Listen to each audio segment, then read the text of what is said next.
ಮಳೆ ಧಾರಾಕಾರ ಮಳೆ ಸುರಿತಾ ಇದೆ. KRS ಡ್ಯಾಮ್ ಪರಿಸ್ಥಿತಿ ಹೇಗಿದೆ ಸರ್? ಡ್ಯಾಮ್ದೇನು ಪ್ರಾಬ್ಲಮ್ ಇಲ್ಲ. ನಮಗೆ ಈಗ 88ಕ್ಕೆ ಹೋಗಿದ್ದು ಈಗಾಗಲೇ 96 ಇವತ್ತಾಗಲೇ ಹೆಚ್ಚು ಕಡಿಮೆ 100ಗೆ ಬರ್ತಾ ಇದೆ. ಸೊ ದೇವರು ನಮಗೆ ಒಳ್ಳೇದು ಮಾಡ್ತಾ ಇದ್ದಾನೆ. ಕಳೆದ ಬಾರಿ ಯಾವ ರೀತಿ ಜುಲೈನಲ್ಲೇ ನಾವು ಪೂಜೆ ಮಾಡಿದ್ದೆ ಫಸ್ಟ್ ಟೈಮ್. ಸೊ ಈ ಬಾರಿನೂ ಜೂನ್ಗೆ ತುಂಬುವಂಥ ವಾತಾವರಣ ಇದೆ.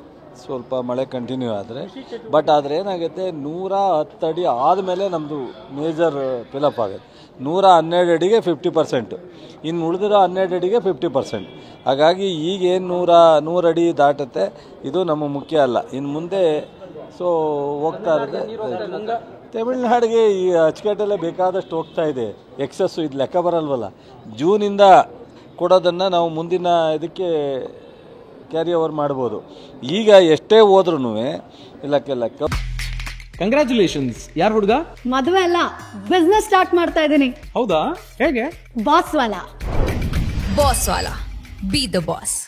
ಕಬಿನಿ ಆಲೆ ಫಿಲಪ್ ಆಗ್ತಾ ಇದೆ. ಕಬಿನಿನಲ್ಲಿ ಹೆಚ್ಚು ಕಡಿಮೆ ನಿನ್ನೆ ಫಿಲಪ್ಪೇ ಆಗಿರ್ಬೋದು ಬಹುಶಃ ಅಂತ ಅಂದ್ಕೊಂಡಿದ್ದೀನಿ. ನಾನು ಇವತ್ತು ಮಾಹಿತಿ ತಗೊಂಡಿಲ್ಲ. ಕಬಿನಿಯಿಂದ ನೇರವಾಗಿ ಈಗ ಫಿಲಪ್ ಆದಮೇಲೆ ಜಾಸ್ತಿ ಹೋಗುತ್ತೆ. ಸೊ ಈಗಾಗಲೇ ಈ ಜೂನ್ನಲ್ಲಿ ಮೇನಲ್ಲಿ ಏನು ಹೋಗಬೇಕಾಗಿತ್ತು ಅದು ಡಬಲ್ ಹೋಗ್ಬಿಟ್ಟಿದೆ. ಇಲ್ಲ, ಕೃಷಿ ಚಟುವಟಿಕೆಯಲ್ಲಿ ಯಾವ ಕೊರತೆನೂ ಇಲ್ಲ. ಕಳೆದ 2 ವರ್ಷ ನಾವು ಯಾವ ರೀತಿ, ಯಾಕೆ ಬರಗಾಲ ಇದ್ರೂ ಬಿತ್ತನೆ ಆಗಿತ್ತು, ಗೊಬ್ಬರ ಕೊಟ್ಟಿದ್ದೋ, ಬೀಜ ಕೊಟ್ಟಿದ್ದೋ, ಅದೇ ರೀತಿ ಕಳೆದ ಬಾರಿನೂ ಕೊಟ್ಟಿದ್ದೋ. ಈ ಬಾರಿನೂ ಸಹ ಯಾವುದೇ ಕೊರತೆ ಇಲ್ದಂಗೆ ಮಾಡ್ತೀವಿ. DAP ರಾಷ್ಟ್ರ ಮಟ್ಟದಲ್ಲೇ 50% ಅಷ್ಟೇ ಪ್ರೊಡಕ್ಷನ್ ಆಗ್ತಾ ಇರೋದು.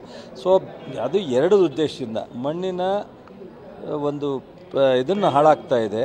ಹಾಗಾಗಿ ಪ್ರೊಡಕ್ಷನ್ನು ಕಡಿಮೆ ಆಗ್ತಾ ಇದೆ.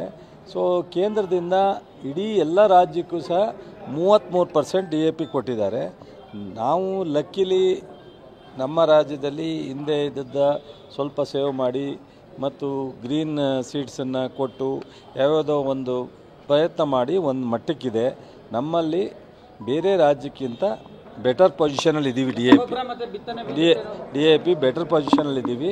ನಮ್ಮೆಲ್ಲ ಮಂತ್ರಿಗಳಿಗೆ, ಶಾಸಕರಿಗೆ, ಸ್ಥಳೀಯ ರೈತ ಸಂಘಟನೆಗಳಿಗೆ ರಿಕ್ವೆಸ್ಟ್ ಮಾಡಿದ್ದೀವಿ. ಮುಂದಿನ ದಿನದಲ್ಲಿ ಡೇ ಬೈ ಡೇ DAPನ ಕಡಿಮೆ ಮಾಡ್ಕೊಂಡು ಕಾಂಪ್ಲೆಕ್ಸು ಮತ್ತು ಸಾವಯವ ಗೊಬ್ಬರನ ಉಪಯೋಗಿಸೋದ್ರಿಂದ ಸೊ ಇಳುವರಿ ಜಾಸ್ತಿ ಆಗುತ್ತೆ, ಭೂಮಿ ಸ್ಟ್ರಾಂಗ್ ಆಗುತ್ತೆ ಅಂತ. ಅದರಿಂದ ಈ ವರ್ಷಕ್ಕೆ ಯಾವುದೇ ರೈತರಿಗೆ ತಾತ್ಕಾಲಿಕವಾಗಿ ಬಿತ್ತನೆ ಇರ್ಬೋದು, ಗೊಬ್ಬರ ಇರ್ಬೋದು, ಔಷಧಿ ಇರ್ಬೋದು, ತೊಂದರೆ ಇಲ್ದಂಗೆ ನಮ್ಮ ಸರ್ಕಾರ, ನಮ್ಮ ಇಲಾಖೆ ನೋಡ್ಕೊತಾರೆ.